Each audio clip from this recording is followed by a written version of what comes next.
बात की जाए पाकिस्तानी सकाफत की, कल्चर की, तो पहलवानी एक ऐसा मुकाबला है, कबड्डी कुश्ती, जिसको लोग बहुत ही शौक से देखते हैं। 20 से 25 ममालिक में पाकिस्तान को रिप्रेजेंट कर चुका हूँ। South Africa, Russia, world university का ब्रॉन्ज मेडल, इंडो पाक चैंपियनशिप का गोल्ड मेडलिस्ट हूँ। इनके दादा वो भी गोल्ड मेडलिस्ट थे, इनके वालिद साहब भी गोल्ड मेडल जीत चुके हैं और ये भी अब पाकिस्तान के लिए गोल्ड मेडल भी जीत चुके हैं। इसके अलावा इन्हें रिसेंटली रुस्तमे लाहौर का अवार्ड भी मिला है। साथ साथ एजुकेशन को भी कंप्लीट किया। जितने भी कंट्रीज देखेंगे रेसलिंग लाजमी होगी। 1 घंटा रनिंग की जाती है, 1500 दंड लगाए जाते हैं। अस्सलाम वालेकुम नाज़रीन, पाकिस्तान स्टोरीज के साथ मैं आपकी मेजबान हुमा खालिद एक नए प्रोग्राम के साथ। आज मेरे साथ मोहम्मद तैयब मौजूद हैं। इनसे जानते हैं कि इतनी फिटनेस और इतनी पावर का आखिर राज क्या है। अल्हम्दुलिल्लाह मैं एक रेसलिंग फैमिली से ताल्लुक़ रखता हूँ। 1954 में सबसे पहला जो पाकिस्तान की हिस्ट्री का गोल्ड मेडल था वो मेरे दादाजी ने लिया एशियन गेम्स के अंदर। उसके बाद फिर वालिद साहब ने की, वो भी नेशनल चैंपियन रहे, अभी वो कोच भी हैं अल्हम्दुलिल्लाह। और उसके बाद जो है हम माशाल्लाह 5 भाई हैं, यासिर भाई, बिलाल, इसरार, सज्जाद और मैं सबसे छोटा तैयब रज़ावान। अल्हम्दुलिल्लाह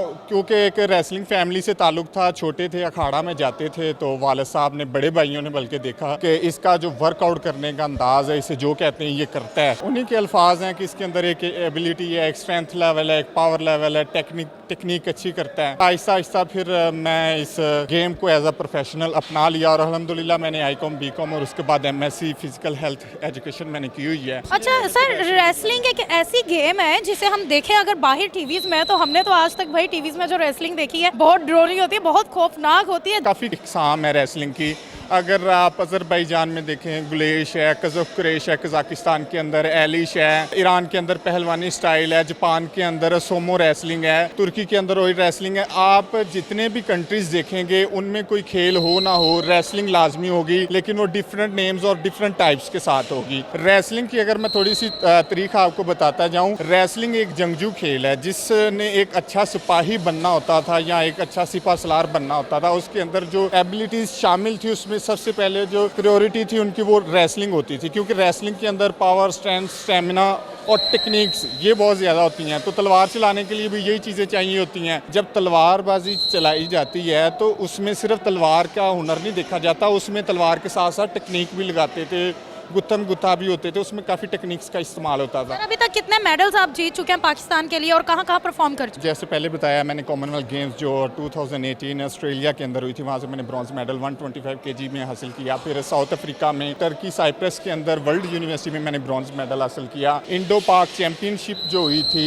दुबई के अंदर, वहाँ से मैंने गोल्ड मेडल हासिल किया। अल्हम्दुलिल्लाह काफ़ी कंट्रीज़ हैं, 20 से 25 ममालिक में रिप्रेजेंट किया हुआ है, कुछ 10 से 15 ममालिक से पाकिस्तान के लिए मेडल भी हासिल किया। अच्छा सर, जैसे आपको पता है पाकिस्तान में चोरी चकारी बहुत आम है, कभी ऐसा हुआ है आपको राह जाते किसी बंदे ने आपसे कुछ छीनने की कोशिश की और उसे पता है वो रेसलर है और फिर उसकी बस उसके साथ भी आप गुत्थम गुत्था हो गए?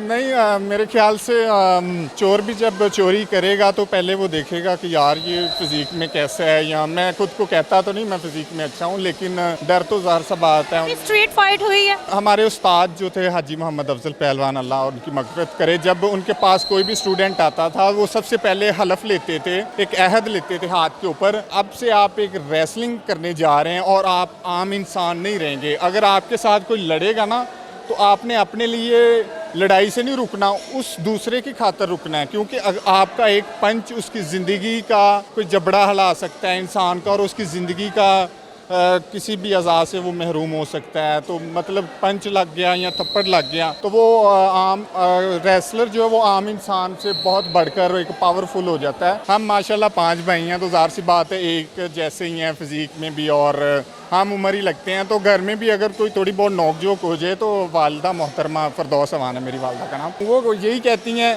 कि बेटा यहाँ बहस मत करो, अखाड़े में जाओ, अखाड़ा किस लिए बनाया है? तो फिर हम कहते हैं हाँ ठीक है। तो फिर ज़ाहिर सी बात है अगर मेरा बड़ा भाई है तो मैं अखाड़े में नहीं देखूंगा ये मेरे भाई हैं, मैं तो इसे ओपोनेंट ही देखूंगा, तो फिर रेसलिंग होती है फिर। अच्छा कभी मुझे ये बताएं, कभी तो छोड़े, रेसलिंग के अंदर क्या मुक्का, खूनी, टांग और ऐसे वैसे थप्पड़ शप्पड़ मार सकते हैं? नहीं, मैंने पहले भी बताया रेसलिंग जो है डिफरेंट टाइप्स की है। जो सबसे ज़्यादा खेली जाने वाली खेल है वो ये ओलंपिक स्टाइल रेसलिंग है। इसमें आई थिंक सो काफ़ी कवानीन होते हैं कि इधर हाथ लगे उधर हाथ लगे बंदा आउट हो गया। नहीं, असल में ना ये फ्री स्टाइल है और इसके अंदर कवानीन बनाए हैं, दायरे से बाहर नहीं जाना, आगे रखने के पॉइंट्स हैं, और इसमें ये है कि इसमें पंच करना या थप्पड़ मारना ये अलाउड नहीं है। और इसमें ये होता है कि अपनी पावर से, अपने स्टेमिना से, अपनी टेक्निक से अपने ओपोनेंट को गिराना होता है जी। इसमें ये खेल है, खतरनाक भी है और नहीं भी है। इसमें कभी चोट लगी है आपके? जी इंजरीज ये तो चोटों का घर भी कहा जाता है कुश्ती को, और इसके अंदर मुझे बहुत ज़्यादा इंजरीज हुई हैं, लेकिन अल्हम्दुलिल्लाह अल्लाह पाक ने हौसला दिया, हिम्मत दी। और बाज़ का तो इतनी सीरियस इंजरीज हो जाती थी कि कहते थे नहीं यार अब रेसलिंग बहुत मुश्किल है मेरे लिए, लेकिन फिर जैसे ठीक हुआ फिर खुद ही अंदर से एक जुनून उठाने। अच्छा, रेसलिंग की ना हमने इनकी पहलवानों की खुराकें बड़ी सुनी है कि भाई देसी घी इतना इतना, फिर देसी मुर्गे इतने इतने, दूध और फिर बादाम, ये सारी चीज़ें क्या वाकई ऐसी बात है? जी बिल्कुल, हमारी जो सर्दियों की डाइट है और गर्मियों की वो अलग अलग है। अब अगर आप देखें सर्दियाँ आजकल चल रही हैं, तो मैं सर्दियों की आपको खुराक बता देता हूँ। 1 किलो घी गर्म करने के बाद, दूध और घी को मिक्स करने के बाद, देसी घी कह रहा हूँ 1 kg, उसे पीने के बाद 1 घंटा रनिंग की जाती है, फिर 2000 बैठक लगाई जाती है, 2000 से 2500, 1500 डंड लगाए जाते हैं। ज़ाहिर सी बात है वो 1 kg आप जब पी रहे हैं तो उसे डाइजेस्ट करने के लिए वर्कआउट भी हैवी करना पड़ता है। फिर उसके बाद वेट ट्रेनिंग आ जाती है, फिर 100 किलो का कड़ा होता है वो पहन के बैठक लगाई जाती है, और उसके बाद फिर सुहागा कहते हैं वो प्लेन करने के लिए जो अखाड़ा में इस्तेमाल किया जाता है, उससे कोई 30 मिनट खींचा जाता है। स्प्रिंट्स वगैरह इस्तेमाल की जाती लगाई जाती हैं, डमल लगाते हैं। दंड बैठक के बाद हमारी वेट ट्रेनिंग होती है, तो उसके बाद फिर हम तकरीबन आधा किलो गिरी को अच्छी तरह पेस्ट बनाकर, गिरी कह रहा हूँ बादाम नहीं कह रहा, गिरी जो होती है बादाम, पेस्ट उसका बना के फिर उससे उसका जो है वो लिक्विड निकाला जाता है उसके अंदर, जिसे सरदाई या ठंडियाई कहा जाता है, और वो पी जाती है। उसके बाद फिर घर जाते हैं, तकरीबन 1 से 1.5 किलो जो है वो बीफ या मटन खाया जाता है रोज़? हाँ रोज़। और फिर उसके बाद फिर शाम की 3 बजे ट्रेनिंग हमारी स्टार्ट हो जाती है। ये सुबह की मैंने उसके बाद भी शाम बचती है? सुबह ये 5 बजे का शेड्यूल मैंने बताया, सुबह 5 बजे उठना है, पहले नमाज पढ़नी है, फिर हमने अखाड़े जाना है, ठीक है, और उसके बाद फिर 3 बजे दोबारा अखाड़े जाना है। सुबह फिजिकल ट्रेनिंग है और रात को जो है रेसलिंग की ट्रेनिंग है। तो रेसलिंग की ट्रेनिंग ज़ाहिर सी बात है फिजिकल ट्रेनिंग से तो बहुत टफ होगी। सर आप तो दुनिया से बहुत दूर रहते हो।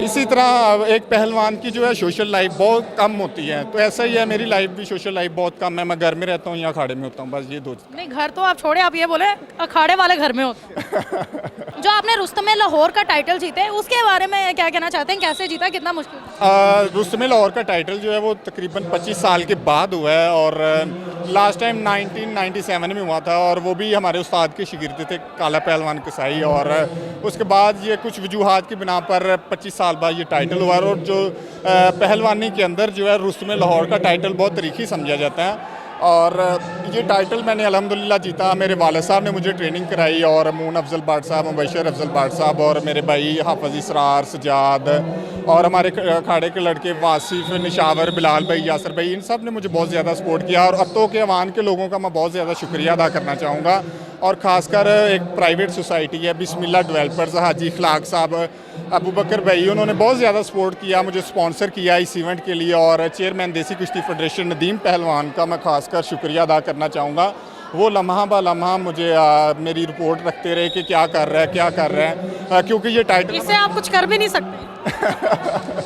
तो मैं अल्हम्दुलिल्लाह इस टाइटल के लिए बहुत मैं सीरियस था, और अल्हम्दुलिल्लाह अल्लाह पाक ने मुझे ये टाइटल दिया। और मैं आपका भी शुक्रिया अदा करना चाहूँगा कि आपके प्लेटफार्म से मुझे लोगों तक अपनी बात पहुँचाने का मौका। बहुत शुक्रिया नाज़रीन, आपने जानी तैयब साहब की सेहत का राज।